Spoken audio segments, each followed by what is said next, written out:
So off to this story now. Stellenbosch University has signed a memorandum of understanding with the Special Investigations Unit of South Africa to find new approaches and strategies in the fight against corruption. The SIU is calling on academic institutions to come on board to ensure that there is an education and awareness perspective to anti-corruption efforts. This MOU was signed at the university's Gender and Corruption Symposium, and it will focus on training and research, community engagement, capacity building, and exchange of information and expertise. For more on the MOU, let's now speak to governance expert and board member at the Anti-Corruption Center for Education and Research at the Stellenbosch University, Koogan Pillay. Koogan, good morning. Thank you so much for making time for us. Tell us about what necessitated this MOU. Morning, Eldon, and thank you for the opportunity, and thank you to the viewers as well. So we had an inaugural symposium on gender and corruption at the Stellenbosch University School of Leadership last week, led by the Anti-Corruption Unit, Exodus, which is the Anti-Corruption Center for Education and Research. And we invited scholars from worldwide. So we had leaders in the field of anti-corruption, governance, and leadership. And coming out of that was a need for closer collaboration between institutions and academia to advance the fight against corruption. And our corruption was mainly against gender-based violence, or the link between gender and corruption. And so that was warmly received by the SIU. And the SIU, as many might know, is one of the leading anti-corruption agencies in the country that was not really affected by state capture. Yeah, and speaking about the link between corruption as well as gender, one of the stakeholders at the symposium, Advocate Sipanya, spoke about sextortion, and says that women suffer corruption to a great extent due to unequal power dynamics. Explain to us what exactly sextortion is. Well, sextortion is simplistically translated money for sex, and so it's a different form of extortion. But the bottom line is it's a form of corruption, and as we all know, corruption is a crime, and I think it deserves the attention from the justice system in terms of punitive measures to address this kind of crime. We've seen sextortion, we've seen crime, we've seen construction mafias, more recently the water mafias. So it's a different kind of crime, but a crime of corruption. But more importantly, it strikes at the heart of dignity of women. And as you know, dignity is at the center of our constitution and basic human rights. So I think from that perspective, as Advocate Sipanya mentioned, and as she's leading the Center for Gender Equality, an important statistic she also mentioned was that 70% of women globally are affected by corruption. And we've seen various crises, such as the war in the Middle East, mainly affecting women and children. The climate crisis also affecting women and children. And I think it's now come as a point of urgency that this needs to be done, and addressing that at the center of it is corruption. Yeah. So still staying with sextortion, how should we understand sextortion in the instance, for instance, I'm going to make an example now.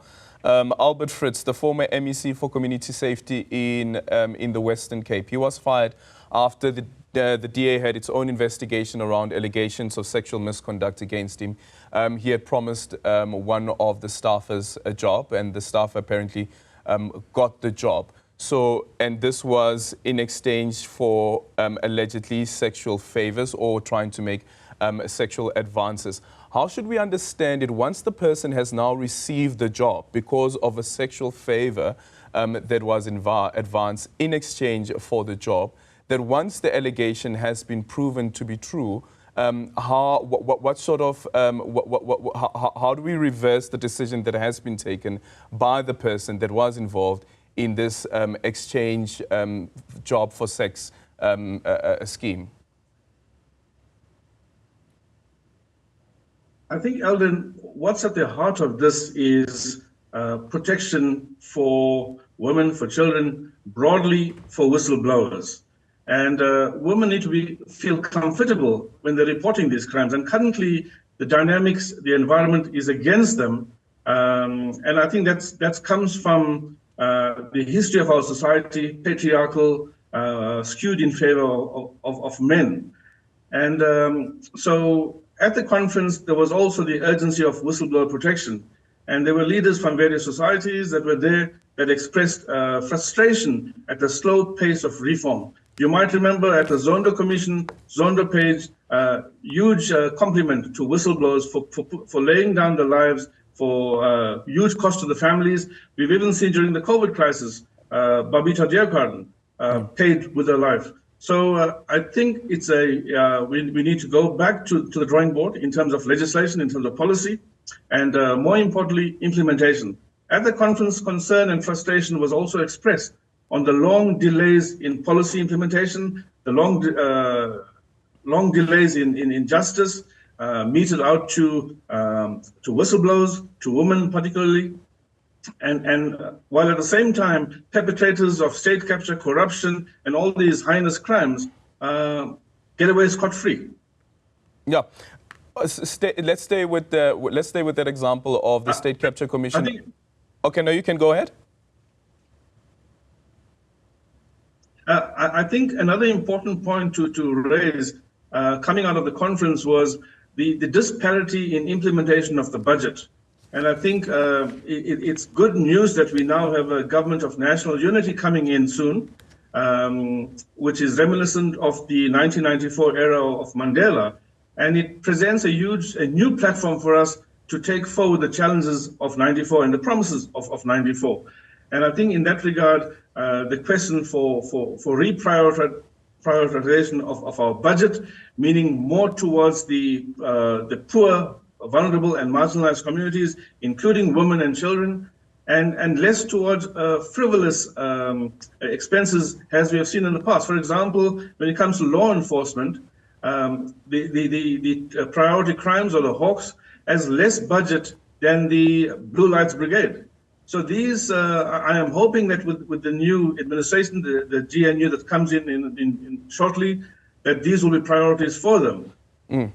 I want to go back to the State Capture Commission of Inquiry, because what we saw there as well, and this is the thing about bringing in universities to try and fight corruption, is that some of these people that are involved in corruption are actually educated people, went through higher education institutions, got their degrees, and was bestowed the honor for the work that they've done towards attaining that degree. And once they are in the system, it seems as though that the system has the ability to swallow them up. And they also then start acting in a corrupt manner, even though you find that the various sectors and professional bodies have the code of conduct, that some of these members still go against that code of conduct that speaks to morality. Yes, Eldon. And I think one of the issues that came out of the conference again, which was quite holistic and quite extensive, covering women, but covering corruption generally. And one of the issues was lack of political will. And I think we've seen in the past, we've had the Zondo Commission, as you rightfully said, but to date, there's been not a single prosecution of high office. And we are hoping that with the government of national unity, we'll see more readiness from the different parties in the pact to start looking at this. And to give you an example as to where we are going wrong, and I think that's the whole idea of the pact between the SIU and Stellenbosch University School of Leadership and Exodus in particular, is that given the vast research we've done on anti-corruption strategies, on ethics, integrity, the idea is to roll them out at school level, at university level, as we prepare leaders for the future. But equally important is holding the older generation to account. And I think this is where we have fallen short So we have to balance that training of ethics integrity. And I think Ramaphosa in his address last week spoke about returning to the basic values of the Constitution.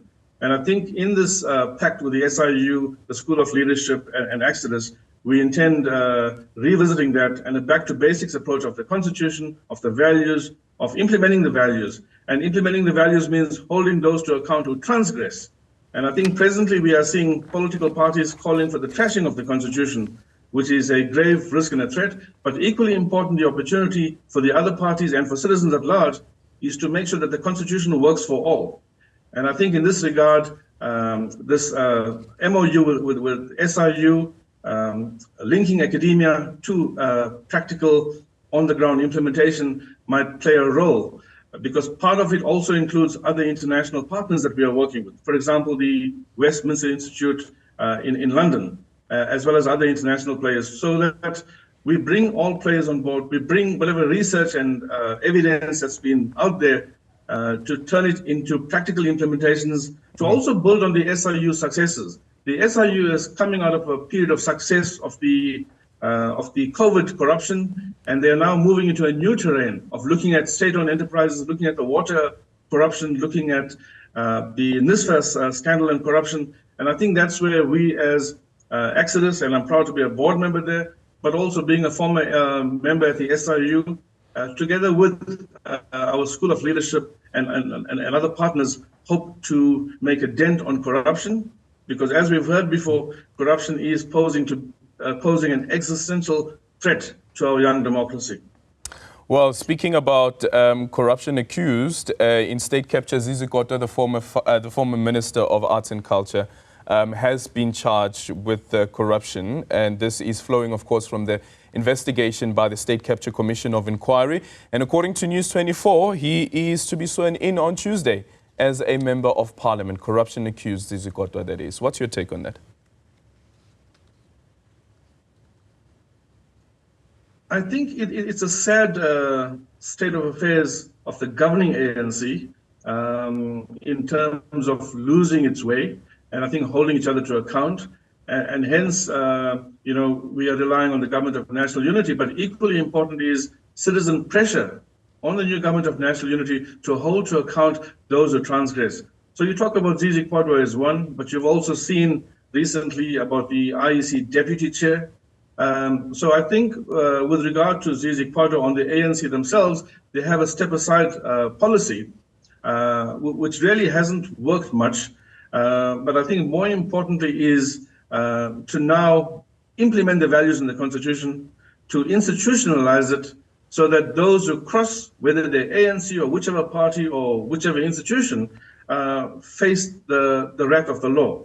So when I say institutionalize the value system, we have it there. We have Batopela, we have all these nice principles and values, but people keep trashing it and they keep getting away, like you've just mentioned. And I think if within a party, for example, the ANC, the president cannot take action, but if these are institutionalized, it's no longer the president's prerogative, but it becomes an ethical matter, a legal matter, and I think the law must take its course. And I think that's where active citizenry plays a role, in terms of citizens then also demanding some kind of accountability for wrongful conduct, for illegal conduct, especially when it impacts citizens. Yeah, there have been some issues that have been raised, for instance, when it comes to the funding of political parties and also the amendment that was signed by the president, which is a major issue.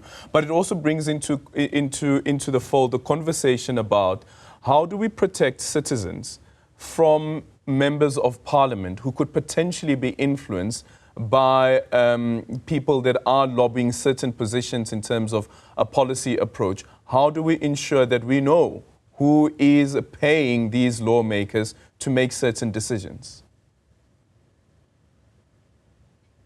So I think that's the essence of why we need urgent whistleblower protection. It's not just about whistleblowers, it's about law-abiding citizens at the end. For example, you might remember late last year, there was a citizen in the Mfuleni district who put onto social media or complained about potholes. And the mayor then went into her house and threatened her. And it happened to be an ANC mayor, and thanks to social media, was subsequently suspended. So when I talk about whistleblower protection, it's not just whistleblowers, but it's people who do their jobs honestly and diligently. And given the kind of environment we are coming post-state capture, and we're still pretty much in the grips of a mafia state, it is urgent that we have protection for whistleblowers speedily addressed. And these concerns were also addressed at the meeting, where we've been hearing for years on years that there's a draft, what you call PDA, the Protective Disclosures Bill, that's in Parliament, but there's no movement. So hopefully with the Government of National Unity, with the various parties keeping each other in check, but equally important, pressure from citizens. And I'm hoping now, and I think many of us are hopeful, that Ramaphosa's call, as articulated by former President Thabo Mbeki, for a social dialogue or a national dialogue, will bring citizens into the fold.